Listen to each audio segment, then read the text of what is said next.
बहू के पलटते ढंग। पुणे में रहने वाली शीना के ससुराल में सिर्फ 3 लोग थे। इस वजह से घर में ज्यादा काम नहीं होता था, तो वो दोपहर तक अपना सारा काम खत्म कर लेती थी।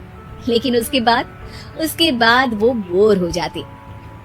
इस वजह से उसने शिनचैन कार्टून देखना शुरू कर दिया, जो धीरे धीरे उसके व्यवहार पर इतना इफेक्ट करता गया कि वो खुद भी शिनचैन जैसी ही बातें करने लगती है।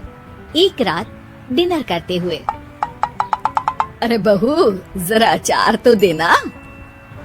ओहो ससुमा, आपसे इतना काम भी नहीं होता। इस तरह तो आप जल्दी जल्दी बुढ़िया हो जाओगी। अरे शीना, ये तुम कैसे बात कर रही हो? आपको तो कुछ भी समझ में नहीं आता। ये शीना का शिनचैन स्टाइल है। ऐसा बोलकर शीना वहाँ से चली जाती है। अगली सुबह शीना सबके उठने से पहले ही घर का काम खत्म करके कार्टून देखने बैठ जाती है। अरे वाह बहू, कमाल ही कर दिया। इतनी जल्दी सारा काम खत्म कर दिया। बस भी कीजिए, अब मैं इतनी भी कुछ खास नहीं। ओफो, तुम और तुम्हारे शिनचैन का भूत, जाने कब नॉर्मल इंसान की तरह बात करोगी। मॉम, आप तो बस मुझसे जलती रहती हैं। आपको क्या पता मेरी लाइफ कितनी मुश्किल है। अच्छा छोड़िए, अब मैं शॉपिंग के लिए जा रही हूँ। हाँ, तो ये है तुम्हारी मुश्किल लाइफ।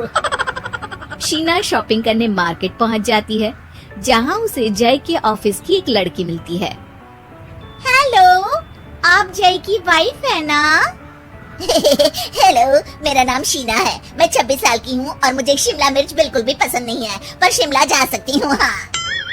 शीना की बात सुनकर लड़की आगे कुछ बोले बिना वहाँ से चली जाती है। कमाल है, आजकल के बच्चों को इंटेलिजेंट लोगों से बात करना आता ही नहीं। शीना शॉपिंग करके घर वापस आती है, जहाँ सास और जय साथ बैठकर आइसक्रीम खा रहे होते हैं। मैं कितने मतलबी लोगों के बीच रह रही हूँ।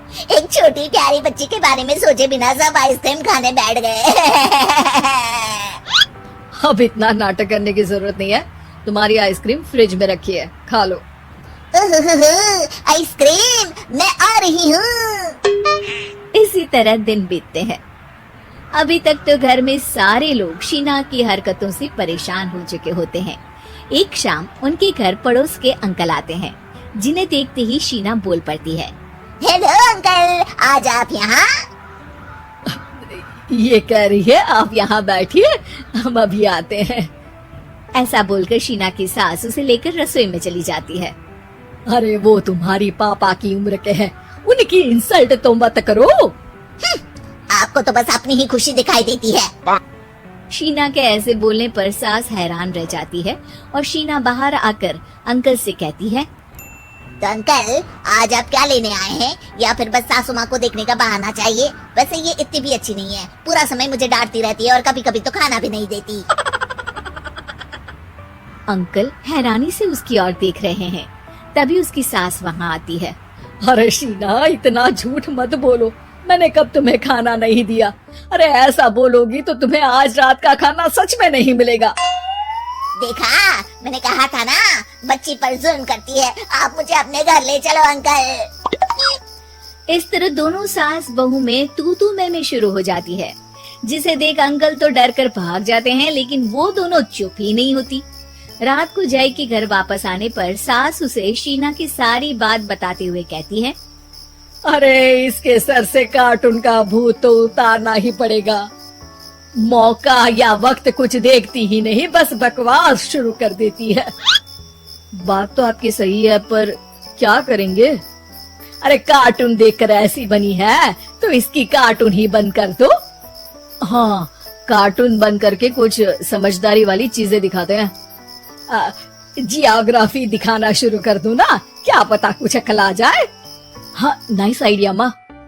इस पर जय केबल टीवी पर ज्योग्राफी छोड़कर बाकी सारी चैनल बंद करवा देता है, पर शीना भी किसी से कम नहीं होती। ओहो पतिदेव, अपने आप को बहुत स्मार्ट समझते हो। शीना मोबाइल पर YouTube ऑन करके उस पर शिनचैन देखने लगती है। शीना की इस स्मार्टनेस को देखकर जय तो बेचारा सर खुजलाता ही रह जाता है।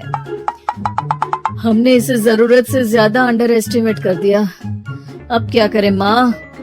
अरे इंटरनेट बंद करवा दे बेटा। शीना को कार्टून की दुनिया से बाहर निकाल वापस इंसान बनाने के लिए अब जय इंटरनेट भी बंद करा देता है, जिससे शीना परेशान हो जाती है। सब मेरी खुशी से जलते हैं, पर अब क्या करूं? शीना सोच में पड़ जाती है, लेकिन कोई आइडिया नहीं मिलता, जिस पर मजबूरी में वो ज्योग्राफी देखना शुरू कर देती है। लगता है अब कुछ ही दिनों में इसके सिर से शिनचैन का भूत उतर ही जाएगा। हाँ बेटा, उम्मीद तो यही है।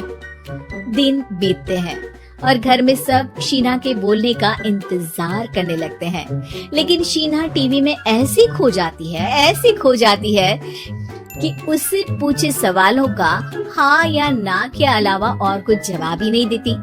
देखते ही देखते हफ्ता बीत जाता है, तो सब्र का बांध तोड़ते हुए जय टीवी बंद कर खुद ही शीना से बात करने बैठ जाता है।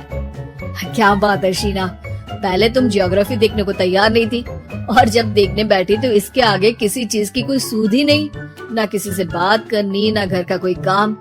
अरे माँ कब तक अकेले सब कुछ संभालेंगी? अभी भी तुम्हारे सर से शिनचैन का भूत उतरा कि नहीं? जब मादा भालू नर भालू से बात नहीं करती, तो वो उनका ध्यान अपनी तरफ आकर्षित करने के लिए बिल्कुल यही हरकत करते हैं। तुम नर भालू हो। शीना के ऐसा बोलते ही जय और उसकी मम्मी एक दूसरे की तरफ देख सर पकड़कर बैठ जाते हैं।